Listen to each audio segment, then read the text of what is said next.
Emma needs this space more than you, Linda announced, gesturing proudly at what used to be my home office. The walls, once lined with books and notes from my years of writing, were now an unsettling shade of pink, cluttered with baby furniture and pastel decorations. The space where I'd spent countless hours cracking my novel had been erased in my absence. I barely heard her next words over the buzzing in my ears. She's having a baby after all. And you just sit here playing on your computer. I'm Alice Chin, and at 32, I never expected to return from a 3-day writer's retreat to find my office, my sanctuary, stripped away without my consent. My antique desk, the one that had belonged to my grandmother, was gone. My bookshelves, once meticulously organized, had been emptied to make room for stuffed animals and baby supplies. Where are my things? I asked, my voice steady despite the storm rising inside me. My manuscripts, my research notes, my grandmother's typewriter, everything that mattered had disappeared. Linda waved a dismissive hand. Oh, we put all that junk in storage. Emma needed somewhere to stay while her house is being renovated. And since you're never going to have children anyway. She trailed off, her meaning clear. I clenched my fists, then forced them to relax. Behind her, Emma leaned against the doorframe, one hand resting smugly on her belly. She'd always been Linda's favorite. Marrying her son had never been enough to change that. Did Tom know about this? I asked, referring to my husband. Oh, he agreed completely, Linda lied smoothly. Her left eye twitched, the tell I picked up over 5 years of strained civility. He knows family comes first. I pulled out my phone and dialed Tom, putting him on speaker. Hey honey, how was the retreat? His voice was warm, oblivious. Get a lot of writing done. Tom, I said calmly, did you know your mother and sister converted my office into a nursery while I was gone? Silence. Then, they did what? Linda's smile faltered. Now, Tom, you know Emma needs. Mom, Tom's voice turned sharp. What are you doing in our house? Your sister needed a place to stay, Linda started, but he cut her off. You had no right to touch Alice's things. Either of you. Where's her grandmother's desk? Emma scoffed, her voice thick with condescension. It's in storage, Tom, and really, Alice never uses it. She talks about writing, but let's be honest, nothing's ever come of it. I actually need this space. A strange calm settled over me, the kind that comes with absolute clarity. Without a word, I walked to our bedroom and opened my laptop. Linda and Emma followed, still trying to justify their actions. You're being selfish, Alice, Linda scolded. Emma is family. She's carrying your niece or nephew. Surely your little hobby can wait. I clicked on an unread email and turned the screen toward them. The subject line read, Offer of publication The Silent House. My little hobby, I echoed softly. You mean the novel that just got picked up by Riverside Publishing? The color drained from their faces. Riverside was one of the biggest publishing houses in the country. Emma's hand dropped from her belly as she read the email, which included details about the substantial advance I'd been offered. But you never said anything, Linda stammered. I don't share everything with people who don't support me. My voice was calm, measured. Now, I'm calling the police to report an unauthorized entry and removal of property from my home. You wouldn't dare, Linda gasped. We're family. I dialed 911, holding her gaze as the call connected. Yes, I'd like to report a break-in and removal of property from my home. The fallout was almost comical. Linda and Emma scrambled to justify themselves to the officers, who looked thoroughly unimpressed with their excuses. Tom arrived home, his face dark with anger as he surveyed the damage. Where's the storage unit? He demanded. Linda hesitated before handing over the key. She couldn't meet his eyes. As the officers took statements, I settled onto the couch, opening my laptop to respond to my publisher's email. From the kitchen, I could hear Linda oscillating between defending herself and berating Emma for not warning her about my attitude problem. Alice doesn't appreciate what she has, she was muttering. She's not even trying to give Tom children. She had no idea. This wasn't just about my office. It wasn't just about my writing. This was about years of being dismissed, diminished, and undermined. Years of veiled insults and blatant boundary violations. But I learned something important. The best revenge isn't served hot with anger or cold with calculation. The best revenge is served with perfect timing. Tom returned with my grandmother's desk and my boxes of research. As he helped the officers document everything, I made another call. Hi, Sarah. It's Alice. Remember that offer about featuring local authors in your bookstore? I'm ready to take you up on that, and I have the perfect story to tell. Linda's head snapped up, her expression twisting in horror as realization dawned. She cared about nothing more than her reputation in our small town. And soon everyone would know exactly what she'd done. Not through gossip, not through accusations, but through the power of a story. And I'd spent years perfecting this one. The next few days unfolded like an unwritten sequel I never intended to draft. Tom spent hours meticulously restoring my office, repainting the walls in their original sage green, carefully positioning my grandmother's mahogany desk back by the window, and returning each book and manuscript to its rightful place. Meanwhile, Linda and Emma had gone radio silent. Not that it stopped the family gossip mill from churning. Word spread quickly, and soon I overheard whispers at the local cafe. "Can you believe Alice called the police?" Mrs. Peterson murmured to a friend over her coffee. Linda was only trying to help Emma. I simply smiled into my own cup and let them talk. The police report had been filed, every missing item documented. My lawyer advised me to keep thorough records, not because I planned to press charges, but because sometimes the best defense was airtight evidence. Tom, however, was livid. "I can't believe they did this," he said, sitting in my restored office, his fingers drumming against my desk. "Mom's always been pushy, but this is another level." I watched him for a moment before responding. "Is it? Or is this just the first time you're seeing it for what it is?" His brow furrowed. "What do you mean?" Silently, I reached into my desk drawer and pulled out a small notebook.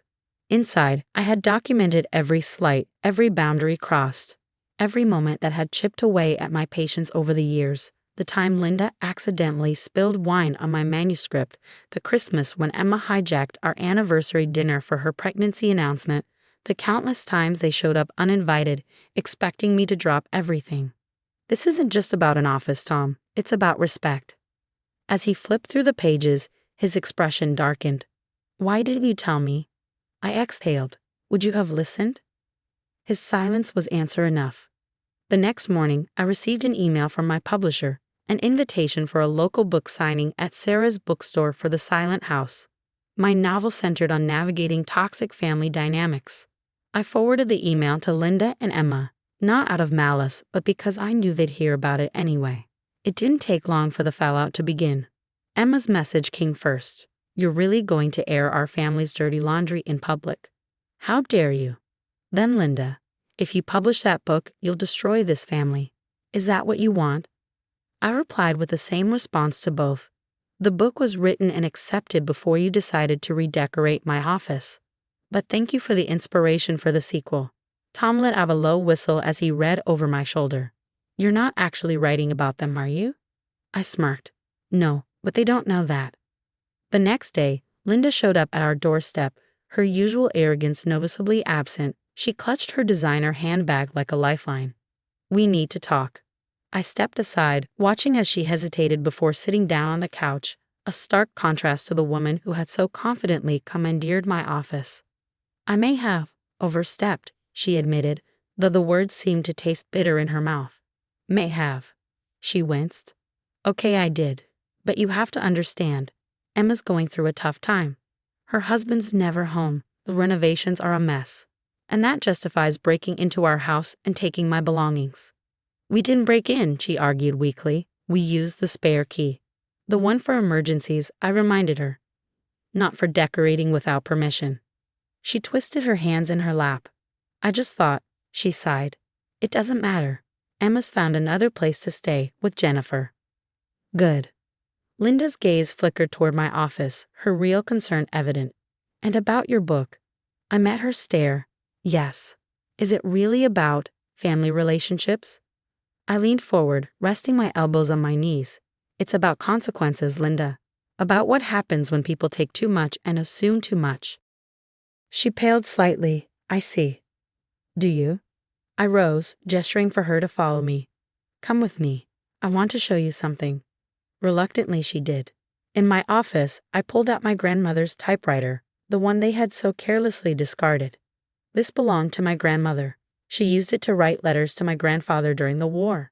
Letters about love, family, respect.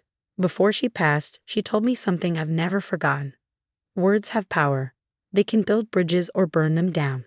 Choose wisely what you want to do. Linda's gaze flickered between me and the typewriter, her fingers gripping the strap of her handbag. Are you threatening us? No, I said evenly. I'm reminding you that actions have consequences. Words have power, and some stories need to be told. She left shortly after, her usual self-importance noticeably shaken. As I watched her car disappear down the street, Tom wrapped an arm around my waist. You know, he mused, I don't think I've ever seen my mother scared before. I leaned into him. She's not scared of me, Tom. She's scared of the truth. And maybe that's exactly what she needs. The story wasn't over yet. But for the first time since I'd returned home to find my space violated, I felt like I was finally the one holding the pen. Because Emma and Linda had tried to erase me from their narrative. A month after the office incident, I stood at the podium in Sarah's bookstore, scanning the crowd gathered for my book launch. The Silent House had already garnered glowing early reviews, praised for its layered exploration of family dynamics and the quiet toxicity that often hides in plain sight. In the front row, Tom sat with his usual steadfast support, his pride evident in the way he watched me. A few rows back, I spotted Linda and Emma. They hadn't been invited, but they were here nonetheless, sitting stiffly, their expressions a mixture of apprehension and curiosity. I adjusted the microphone and smiled. Thank you all for being here. This book is about finding your voice when others try to silence you. About holding your ground when others insist you don't belong. In the audience, Linda shifted uncomfortably. As I read a few selected passages, I watched their tension gradually ease. The protagonist, a young woman navigating her husband's possessive family, was wrapped in a gothic, supernatural world, making it clear this was fiction. Still, the themes lingered close enough to reality to leave an imprint. After the reading, during the signing, Emma approached hesitantly. Her pregnancy had progressed, and she looked uncomfortable in more ways than one. Alice, she said softly, I need to apologize. I set my pen down and met her gaze. What we did, what I let Mom convince me to do, it was wrong. I was so caught up in my own problems that I never stopped to think about how it affected you. And now? She placed a protective hand over her belly. Now I'm about to have a daughter, and I keep thinking about what I want to teach her about respect. About boundaries. I wouldn't want her to believe it's okay to take from others just because someone tells her she deserves it more. It wasn't a perfect apology, but it was something. Later, after most of the crowd had trickled out, Linda approached. She stood before my table, gripping a copy of my book. Would you sign it? She asked. Her voice, for once, carried no authority, only something quieter, something real. I opened the book to the dedication page, where I had written, For my grandmother, who taught me that the strongest walls aren't built of stone, but of self-respect. Linda read the words, then lifted her gaze to meet mine. I spent so much time trying to fit you into the space I thought you should occupy, she admitted, that I never noticed the space you were creating for yourself. I signed her copy with a simple message. Sometimes, the best family stories are the ones we choose to write ourselves. In the following weeks, Emma moved into her friend Jennifer's guest house, and Linda stopped using her emergency key altogether. Tom installed a security system, not because we needed it now, but because boundaries, once broken, deserved to be reinforced. My office remained my sanctuary, its sage green walls and my grandmother's desk a quiet testament to the power of standing firm. The typewriter rested on its shelf, waiting for the next. One evening, as I sat at my desk, Tom brought me a cup of tea and handed me a small package that had arrived in the mail. Inside was a handmade baby blanket and a note from Emma. For your office, not as a nursery, but as a reminder that family can grow in unexpected ways when we give each other room to be ourselves. I draped the blanket over the reading chair in the corner, letting it settle into place, not as a symbol of loss, or of what others had assumed I should want, but of something else entirely, of what can be rebuilt when respect replaces entitlement. Linda and Emma never tried to reclaim my space again.